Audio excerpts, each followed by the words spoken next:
When picking those teams, do you think at the moment Bruno Fernandes deserves to be in that team? Because if you look at his output, again, start versus the eye test is a little bit different. His output, when you look at his goals and assists, have taken a huge plummet. If you look at, in previous seasons, this season, of course, just 1 goal and 1 assist in 9 Premier League matches. He averaged, in previous season, his first season, he averaged a goal and assist every 79 minutes. This term, it's every 405 minutes. It's a huge jump, Mike. It's a big difference. Does he deserve to be in the starting 11? I think the manager's confidence is obviously with him because he's picked him again. I think Bruno also realises that his assists are probably to him as important as his goal scoring. He will be probably thinking as well that he's been asked to do probably a slightly different role, playing a slightly different position. So he's probably adapting his game a little bit, whether that's good or bad. The stats say that they're not getting the best out of him right now. But I think also he's an honest boy, that he will be looking at the stats and thinking I can do more. But obviously he's got the opportunity, now he's playing, to do more, and at the end the manager will decide whether he plays him the next game or the game after, depending on what he gets tonight. Jose, do you think his game has changed, which has caused that? Well, the game has changed and the manager has changed.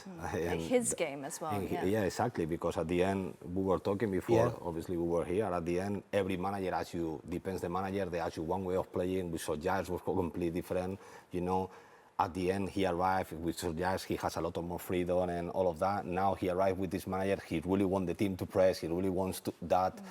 It's true that the team is not helping. In general, he's a player that he really needs the team, because to give assists, you need the players to finish them, obviously. If not, you don't have assists.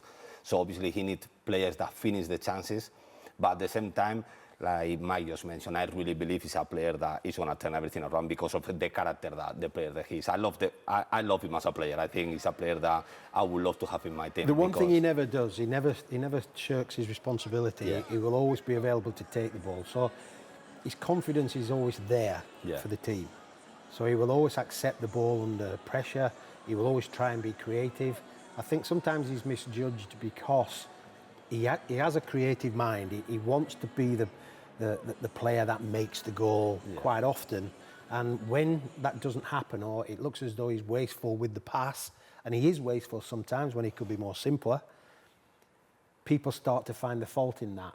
But without that imagination, without that creativity, without that opportunity for him to play balls forward, you won't get the goals that we expect from Manchester United. I think you need them players, because the easiest thing to do is to pass the ball side to side. He tried to put the ball... He takes the risk. Exactly, he takes the risk. And if you take the risk, you have the chance to miss. If you play it sides, that's the more easiest thing to do. That sometimes is the correct way to do, don't get me wrong, but he was a fullback, okay? The easiest passes for fullbacks was to his centre-half or to his wide player. When you play in the middle area there, it's a little bit more different, you know? So options are different and mindset is different.